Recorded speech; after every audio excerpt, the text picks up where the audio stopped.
اعوذ باللہ من الشیطان الرجیم بسم اللہ الرحمن الرحیم والنازعات غرقا، قسم ہے ڈوب کر روح نکالنے والے فرشتوں کی۔ نزغن کے معنی سختی سے کھینچنا، غرقا ڈوب کر۔ یہ جان نکالنے والے فرشتوں کی صفت ہے۔ فرشتے کافروں کی جان نہایت سختی سے نکالتے ہیں اور جسم کے اندر ڈوب کر۔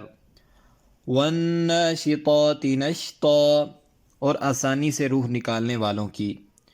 نشطہ کے معنی گرہ کھول دینا، یعنی مومن کی جان فرشتے بسہولت نکالتے ہیں جیسے کسی چیز کی گرہ کھول دی جائے۔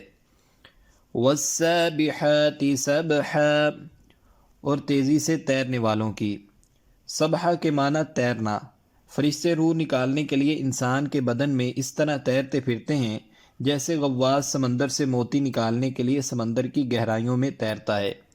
یہ مطلب ہے کہ نہایت تیزی سے اللہ کا حکم لے کر آسمان سے اترتے ہیں، کیونکہ تیز رو گھوڑے کو بھی سابق کہتے ہیں۔ فَالسَّابِقَاتِ سَبْقًا، پھر دوڑ کر آگے بڑھنے والوں کی۔ یہ فرشتے اللہ کی وحی انبیاء تک دوڑ کر پہنچاتے ہیں تاکہ شیطان کو اس کی کوئی سنگن نہ ملے، یا مومنوں کی روحیں جنت کی طرف لے جانے میں نہایت سرعت سے کام لیتے ہیں۔ فَالْمُدَبِّرَاتِ أَمْرًا، پھر کام کی تدبیر کرنے والوں کی، یعنی اللہ تعالیٰ نے جو کام ان کے سپرد کیے ہیں وہ ان کی تدبیر کرتے ہیں۔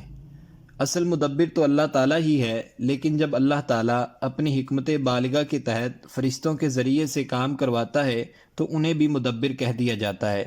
اس اعتبار سے پانچوں صفات فرشتوں کی ہیں اور ان فرشتوں کی اللہ تعالیٰ نے قسم کھائی ہے۔ جواب قسم محذوف ہے، یعنی لَتُبْعَثُنَّ، تم ضرور زندہ کیے جاؤ گے۔ قرآن نے اس باعث و جزا کے لیے کئی مواقع پر قسم کھائی ہے، جیسے مذکورہ آیت میں بھی اللہ تعالیٰ نے قسم کھا کر اس حقیقت کو بیان فرمایا ہے۔ یہ باعث و جزا کب ہوگی، اس کی وضاحت آگے فرمائی۔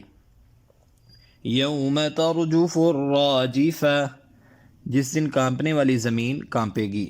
یہ نفخہ اولا ہے جسے نفخہ فنا کہتے ہیں، جس سے ساری کائنات کانپ اور لرز اٹھے گی اور ہر چیز فنا ہو جائے گی۔ تتبعها الرادفہ، اس کے پیچھے آئے گی پیچھے آنے والی قیامت۔ یہ دوسرا نفخہ ہوگا جس سے سب لوگ زندہ ہو کر قبروں سے نکل آئیں گے۔ یہ دوسرا نفخہ پہلے نفخے سے 40 سال بعد ہوگا۔ اسے الرادفۃ اس لیے کہا ہے کہ یہ پہلے نفخے کے بعد ہی ہوگا، یعنی نفخہ ثانیہ نفخہ اولا کا ردیف ہے۔ قلوب یومئذ واجفہ، اس دن کئی دل دھڑکتے ہوں گے قیامت کے احوال اور شدائد سے۔ ابصارها خاشعہ، ان کی آنکھیں جھکی ہوئی ہوں گی، یعنی ابصار اصحابہا، ایسے دہشت زدہ لوگوں کی نظریں بھی مجرموں کی طرح جھکی ہوئی ہوں گی۔ یقولون اَإِنَّا لَمَرْدُودُونَ فِي الْحَافِرَةِ، وہ کافر کہتے ہیں کیا ہم یقیناً پہلی حالت میں لٹائے جائیں گے۔ الحافرتی پہلی حالت کو کہتے ہیں۔ یہ منکرین قیامت کا قول ہے کہ کیا ہم پھر اس طرح زندہ کر دیے جائیں گے جس طرح مرنے سے پیشتر تھے۔ اَإِذَا كُنَّا عِظَامًا نَخِرَةً، کیا جب ہم گلی سڑی ہڈیاں ہو جائیں گے۔ یہ انکار قیامت کی مزید تاکید ہے کہ ہم کس طرح زندہ کر دیے جائیں گے جب کہ ہماری ہڈیاں بوسیدہ اور ریزہ ریزہ ہو جائیں گی۔ قالوا تلک اذا کرۃ خاسرہ، کہتے ہیں کہ اس وقت لوٹنا تو خسارے والا ہے، یعنی اگر واقعی ایسا ہوا جیسا کہ محمد صلی اللہ علیہ وسلم کہتا ہے پھر تو یہ دوبارہ زندگی ہمارے لیے نقصان دہ ثابت ہوگی۔ فَإِنَّمَا هِيَ زَجْرَةٌ وَاحِدَةٌ، چنانچہ وہ قیامت تو صرف ایک خوفناک ڈانٹ ہوگی۔ فَإِذَا هُمْ بِالسَّاهِرَةِ، تب لوگ ایک دم کھلے میدان میں جمع ہوں گے۔ ساہرتن سے مراد زمین کی سطح یعنی میدان ہے۔ سطح زمین کو ساہرتن اس لیے کہا گیا ہے کہ تمام جانداروں کا سونا اور بیدار ہونا اسی زمین پر ہوتا ہے۔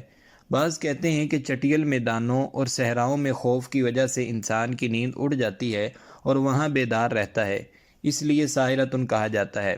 فتح القدیر۔ بہرحال یہ قیامت کی منظر کشی ہے کہ ایک ہی نفخے سے سب لوگ ایک میدان میں جمع ہو جائیں گے۔